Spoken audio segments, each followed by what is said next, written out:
हज़रत उमर ने फरमाया कि जब तुम मेरा जनाजा मस्जिद रसूल में उठाकर ले जाओ तो देखना कि हुज़ैफ़ा बिन यमान मेरी नमाज जनाजा पढ़ रहे हैं या नहीं, क्योंकि हो सकता है उन्होंने मेरा दिल रखने के लिए कह दिया हो, और फिर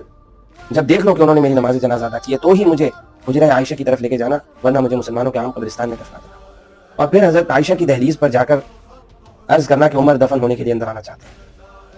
अगर वो इजाज़त दें तो दफना। और याद रहे कि ये ना कहना कि अमीरुल मोमिनीन अंदर आना चाहते हैं, हो सकता है हज़रत आयशा ने मेरी ज़िंदगी में शर्मा कर ये इजाज़त दे दी हो। हज़रत अब्दुल्लाह बिन उमर ने ऐसा ही किया, और उन्हें जब मस्जिद रसूल सल्लल्लाहु अलैहि वसल्लम में लेकर गए तो देखा कि हज़रत हुज़ैफ़ा बिन यमान मौजूद भी हैं और उन्होंने नमाज जनाजा भी अदा की है। इस पर हज़रत अब्दुल्लाह बहुत खुश हुए और फिर हज़रत उमर को उम्मुल मोमिनीन सैयदा आयशा सिद्दीक़ा के हुजरे के पास लेकर गए। उनकी दहलीज पर पहुंचकर सलाम अर्ज़ किया और कहा कि उमर बिन ख़त्ताब अंदर आना चाहते हैं। हज़रत आयशा ने इजाज़त दी और यूँ हज़रत उमर बिन ख़त्ताब रज़ियल्लाहु ताला अन्हु अपने दोनों रुफ़क़ा के साथ हमेशा हमेशा के लिए आराम करने के लिए पहुँच गए।